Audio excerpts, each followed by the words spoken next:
Assalamualaikum warahmatullahi wabarakatuh. Sebelum memulai presentasi, izinkan saya untuk memperkenalkan anggota dari kelompok saya terlebih dahulu.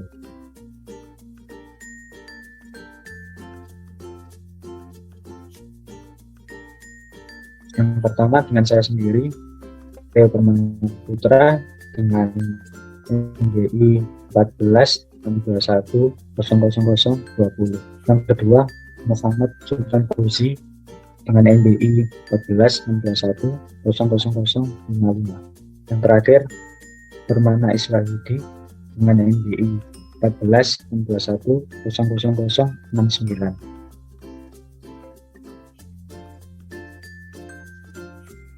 Pada tugas EAS kali ini, kelompok kami membuat sistem pakar basis aturan untuk membantu pemilihan sebuah desain interior sesuai dengan preferensi individu. Latar belakangnya, memiliki sebuah rumah yang indah dan nyaman merupakan impian bagi semua orang. Karena itu, banyak orang pasti akan rela menyisihkan dan menabung sebagian besar dari penghasilannya untuk dapat membeli rumah yang sesuai impiannya. Bahkan masih seringkali terhalang banyak hambatan. Dulu, rumah itu kebanyakan masih hanya memiliki fungsi sebagai sebuah tempat untuk beristirahat selepas kegiatan dan berteduh dari teriknya panas dan derasnya hujan. Namun, sekarang saat ini fungsi rumah sudah tidak hanya untuk sebatas itu. Pada sekarang ini, ketika akan membangun sebuah rumah, maka orang akan mendesainnya terlebih dahulu dengan sedemikian rupa untuk memenuhi hasrat dan impian orang tersebut. Pemilihan sebuah desain rancangan pun akan menjadi suatu hal yang menjadi pusat perhatian dan kebanggaan tersendiri. Desain interior rumah yang sangat sesuai dengan hasrat dan keinginan dari pemiliknya pasti akan menimbulkan sebuah rasa kenyamanan saat tinggal di rumah tersebut. Nilai estetiknya pasti juga akan semakin nyata terlihat dan berharga terhadap nilai dari properti tersebut. Maka dari itu, perencanaan dan perancangan yang baik dalam pembangunan atau renovasi rumah, renovasi sebuah hunian akan sangat viral sekali. Dengan adanya sistem pakar ini diharapkan dapat membantu baik pengguna umum maupun vendor jasa dan interior dapat memilih desain interior apa yang dapat digunakan sesuai dengan keinginan penggunanya. Next. Tujuan yang kami harapkan dalam membuat sistem pakar ini adalah mempermudah bagi pengguna yang sangat awam terhadap desain interior saat pemilihan desain interior. Yang kedua, dapat meningkatkan kenyamanan pengguna dalam melakukan desain interior. Yang ketiga, mempersingkat proses pengerjaan dan pengambilan keputusan.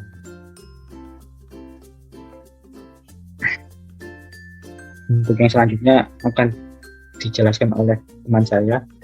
Waktu dan tempat, saya persilakan. Jenis kelas. Dalam sistem pakar pemilihan desain interior, ini akan mengidentifikasi desain interior berdasarkan preferensi dari pengguna dan memiliki jenis kelas sebagai berikut. Yang pertama, desain klasik, di mana desain ini memiliki banyak sekali sekat yang memisahkan ruangan-ruangan. Jumlah furnitur yang relatif banyak, furnitur yang memiliki aksen dan warna yang variatif. Lantai flooring juga memiliki motif-motif yang unik dan berwarna. Yang kedua, desain neoklasik, di mana desain ini memiliki banyak sekat yang memisahkan ruangan-ruangan. Jumlah furnitur yang relatif banyak. Furnitur yang memiliki aksen dan warna variatif. Lantai flooring yang memiliki nuansa polos atau satu desain. Pencahayaan dalam ruangan mengandalkan banyak pencahayaan indoor. Yang ketiga, desain Skandinavian, di mana desain ini memiliki banyak sekat yang memisahkan ruangan-ruangan. Jumlah furnitur relatif banyak. Furnitur yang memiliki aksen dan warna yang variatif. Lantai flooring yang memiliki nuansa polos atau satu desain. Pencahayaan dalam ruangan yang cukup mengandalkan cahaya alami dengan bukaan jendela yang banyak. Yang keempat, desain modern, di mana desain ini memiliki sedikit sekat yang memisahkan ruangan-ruangan. Jumlah furnitur yang relatif banyak, furnitur yang memiliki nuansa polos atau netral, lantai flooring yang memiliki nuansa polos atau satu desain, pencahayaan dalam ruangan mengandalkan banyak pencahayaan indoor. Yang kelima, desain minimalis, di mana desain ini memiliki sedikit sekat yang memisahkan ruang-ruangan. Jumlah furnitur yang relatif sedikit, furnitur yang memiliki nuansa polos atau netral, lantai flooring yang memiliki nuansa polos atau satu desain, pencahayaan dalam ruangan yang cukup mengandalkan cahaya alami dengan bukaan jendela yang banyak. Selanjutnya akan dilanjutkan dengan teman saya. Waktu dan tempat saya persilahkan. Selanjutnya adalah fakta-fakta referensi yang akan digunakan dalam sistem pakar ini.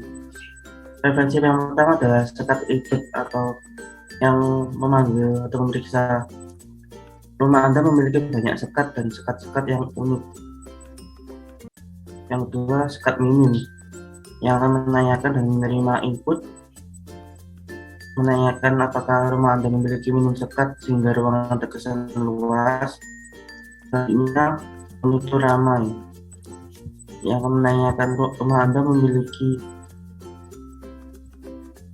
furniturnya termasuk furnitur yang digunakan untuk tujuan estetik atau hiasan. Furnitur sedikit yang menanyakan rumah Anda memiliki sedikit furnitur yang hanya diperlukan saja.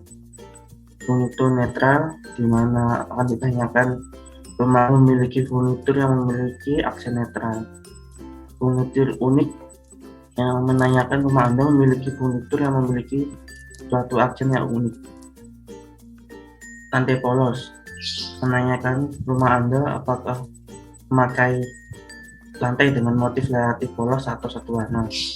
Lantai ramai menanyakan rumah Anda memakai lantai dengan motif ramai atau beragam warna dan desain.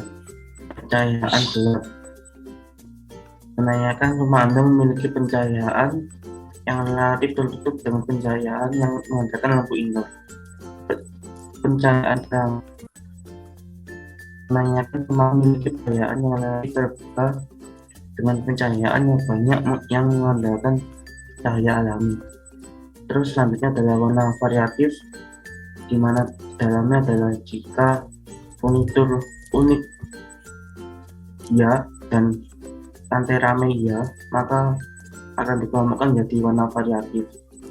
Selanjutnya warna satu warna, jika furnitur netral ya dan lantai polos ya, maka akan dikelompokkan menjadi warna satu warna.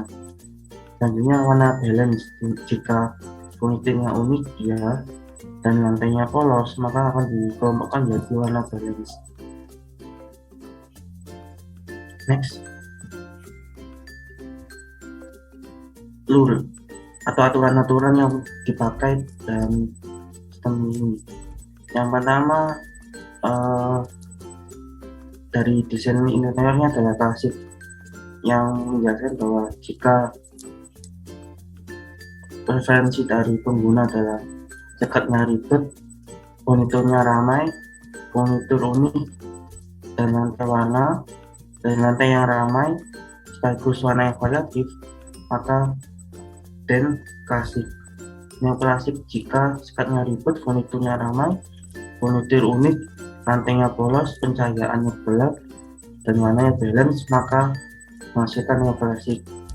Skandinavian jika sekatnya minim, furniturnya ramai, furniturnya unik, lantai polos, pencahayaan terang, dan warnanya balance, maka hasilnya adalah hasil kombinasinya adalah Skandinavian.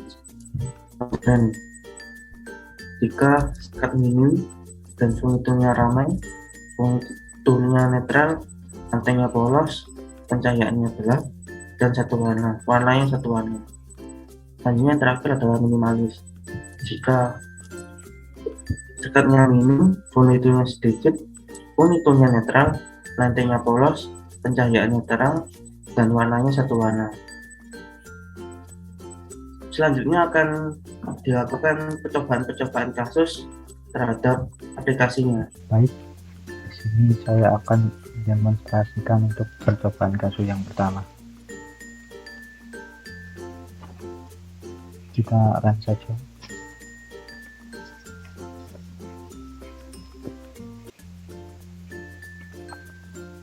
Apakah Anda mencari rumah yang memiliki banyak sekat dan sekat-sekat unik? Ya. Apakah Anda menyukai rumah yang memiliki banyak furnitur, termasuk pintu yang digunakan untuk tujuan estetik? Ya.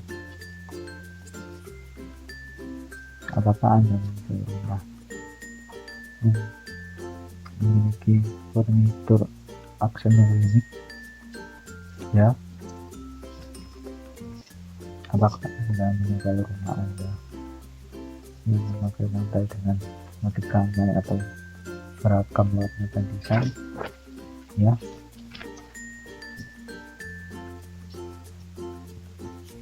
Hasilnya di sini muncul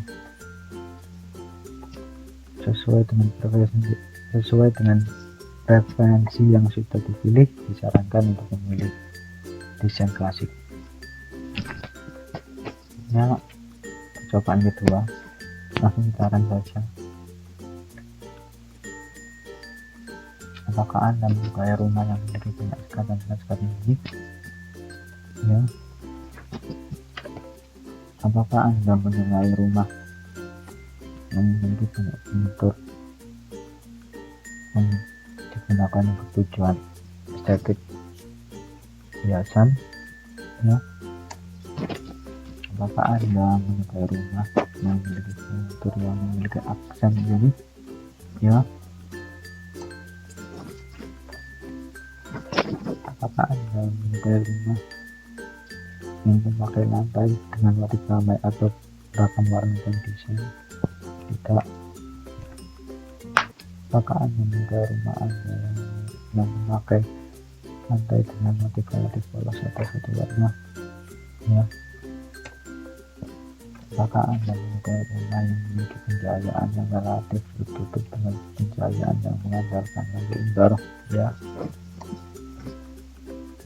Dan hasilnya sesuai dengan preferensi yang sudah dipilih, disarankan untuk memilih desain yang klasik. Baik, untuk kasus selanjutnya kita lanjutkan. Pertama kita stick start. Yang bagian ini tidak. Selanjutnya memiliki tekanan minim, ya. Selanjutnya tidak. Bagian ini ya. Setelah itu ya. Setelah itu ya. Setelah itu ya. Untuk percobaan yang kedua kita tidak.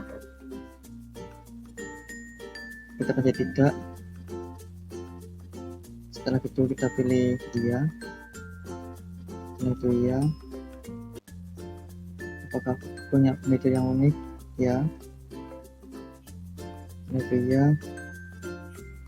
Ya. Selesai. Untuk kasus selanjutnya nomor 5, mari kita mulai.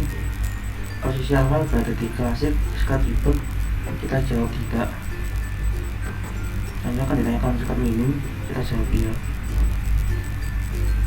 Selanjutnya akan ditanyakan furniturnya ramai di posisikan dari Novian, kita jawab iya. Selanjutnya akan ditanyakan furniturnya unik, kita jawab tidak.